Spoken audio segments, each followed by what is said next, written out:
റോഡിൽ ഇറച്ചി പറ്റും, അതിലൊരു ഡൗട്ടും ഇല്ല. വളരെ സീരിയസ് മാറ്ററാ. ഞാൻ എറണാകുളം മുതൽ കണ്ണൂർ വരെ ഡ്രൈവ് ചെയ്യുമ്പോൾ പലതും എക്സ്പീരിയൻസ് ചെയ്തിട്ടുണ്ട്. ഈ പുതിയതായിട്ട് വന്ന ഹൈ സ്പീഡ് റോഡിനെ കുറിച്ച് എന്നാന്ന് പറയുന്നത്. നിങ്ങളൊരു കോണ്ടന്റ് ക്രിയേറ്റർ ആണോ, ഇൻഫ്ലുവൻസർ ആണോ, അങ്ങനെയാണെങ്കിൽ ഇതുപോലത്തെ ഒരു വീഡിയോ ചെയ്യും. കേരളത്തിൽ 3.5 കോടി ജനങ്ങളുണ്ട്. അവരെല്ലാവരും കാണണം. ഡ്രൈവിംഗ് അറിയുന്നവരും അറിയാത്തവരും വീട്ടിൽ വെറുതെ ഇരിക്കുന്ന നിങ്ങളെ അമ്മൂമ്മയായാലും കാണണം. സോ നിയമം പഠിപ്പിക്കാൻ വന്നതല്ല, അതിന് ഞാൻ ആരുമല്ല. അറ്റ്ലീസ്റ്റ് ഈ 3 ട്രാക്ക് എന്താണെന്ന് എല്ലാവരും അറിഞ്ഞിരിക്കണം. തേർഡ് ഉള്ള ഹൈ സ്പീഡ് ട്രാക്ക്, അതിൽ ഓവർടേക്ക് ചെയ്യാൻ വേണ്ടി മാത്രമുള്ള ട്രാക്കാണ്. അതിലൂടെ സ്ലോയിൽ പോവരുത്, ലെഫ്റ്റിലൂടെ ഓവർടേക്ക് ചെയ്യരുത്, റൈറ്റിലൂടെ മാത്രം ഓവർടേക്ക് ചെയ്യുക. ഈ 3 വരിയുണ്ടെങ്കിൽ ലെഫ്റ്റിലാണ് നിങ്ങളെ ഹെവി വെഹിക്കിൾസ് പോവേണ്ടത്, സ്ലോ മൂവിംഗ് വെഹിക്കിൾസ് ലെഫ്റ്റിലൂടെയാണ് പോവേണ്ടത്.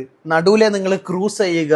നിങ്ങൾ പൊക്കോണ്ടിരിക്കുന്ന സമയത്ത് ഓവർടേക്ക് ചെയ്യണമെങ്കിൽ റൈറ്റ് സൈഡിലെ ട്രാക്ക് യൂസ് ചെയ്യുക. ഓവർടേക്ക് ചെയ്തതിന് ശേഷം back to normal, back to the centre ട്രാക്കിലേക്ക് വരിക. റൈറ്റ് സൈഡിലെ പാട്ടും വെച്ച് സംസാരിച്ച് പോകാനുള്ള റോഡല്ല, അതിലൂടെ സ്ലോലി പോവരുത്. അതേപോലെ റോഡ് ക്രോസ് ചെയ്യാൻ ഒരു ഓപ്ഷനും ഇല്ല ഇവിടെ. ആൾക്കാർക്ക് ക്രോസ് ചെയ്യാൻ പാടില്ല. അത് നിങ്ങളെ വീട്ടിലുള്ളവർക്ക് പറഞ്ഞു കൊടുക്കുക. നിങ്ങൾ വയസ്സിൽ മൂത്തവരുണ്ടാവും, ഡ്രൈവിംഗ് അറിയാത്തവരുണ്ടാവും, പുതിയതായിട്ട് ഈ റോഡ് കാണുന്നവരുണ്ടാവും. കേരള 100% ലിറ്ററസി റേറ്റ് ഒക്കെ തന്നെയാണ്, എന്നാൽ ഈ കാര്യത്തിൽ വട്ടപ്പൂജയാണ്. കാരണം ഞാൻ നിങ്ങളെ പറയുന്നതല്ല, ഇത് ഓൾറെഡി ഒരുപാട് സംഭവിച്ചു കഴിഞ്ഞു. വലിയൊരു അപകടം ഒഴിവാക്കാൻ നമ്മളെല്ലാവരും ഒത്തുചേർന്നിരിക്കേണ്ടിയിരിക്കുന്നു. ആരൊക്കെ ഇൻസ്റ്റയിലും യൂട്യൂബിലും ഫേസ്ബുക്കിലും എവിടെയൊക്കെ വീഡിയോ ചെയ്യുന്നുണ്ട്, ഇതിനെ കുറിച്ചൊരു വീഡിയോ ചെയ്യുക. ചെയ്യാൻ പറ്റുന്നില്ലെങ്കിൽ ഈ വീഡിയോ എടുത്ത് നിങ്ങൾ റീപോസ്റ്റ് ചെയ്യുക. നിങ്ങൾ ഈ വീഡിയോ ഡൗൺലോഡ് ചെയ്തോ, എവിടെ വെച്ചാൽ പോസ്റ്റ് ചെയ്തോ, എവിടെ ഞാൻ കോപ്പിറൈറ്റ് കൊടുക്കില്ല. റോഡിലെ ലൈൻ എന്താന്ന് അറ്റ്ലീസ്റ്റ് പഠിക്കുക.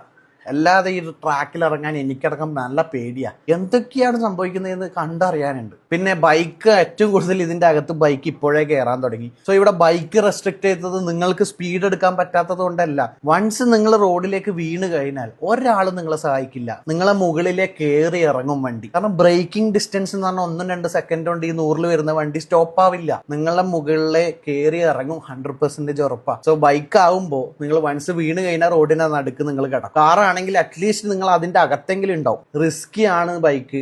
ഇനിയിപ്പം ബൈക്ക് കയറ്റിയിട്ട് ഒരു ആക്സിഡന്റ് സംഭവിച്ചതിന് നിങ്ങൾക്കോ ബൈക്കിന് ഒന്നിനും ഇൻഷുർ കിട്ടൂല. കാരണം നിങ്ങൾ ഇല്ലീഗലി ആണ് അവിടെ ബൈക്ക് ഓടിച്ചത്.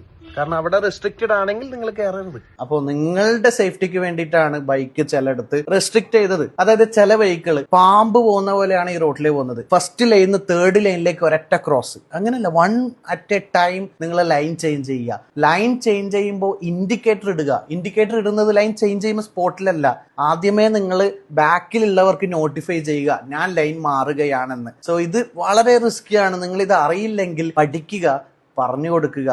സോ ഇത് സീരിയസ്ലി വലിയൊരു റിസ്കിലേക്കാണ് എല്ലാവരും പോകാൻ പോകുന്നത്. ഒന്നും പറയരുത്, കമന്റ് ഇടരുത്. ഞാൻ സേഫ്റ്റിക്ക് വേണ്ടി മാത്രം ചെയ്ത വീഡിയോ ആണ്. നിങ്ങൾക്ക് ഇഷ്ടമുള്ള പോലെ എടുക്കാം. Thank you so much.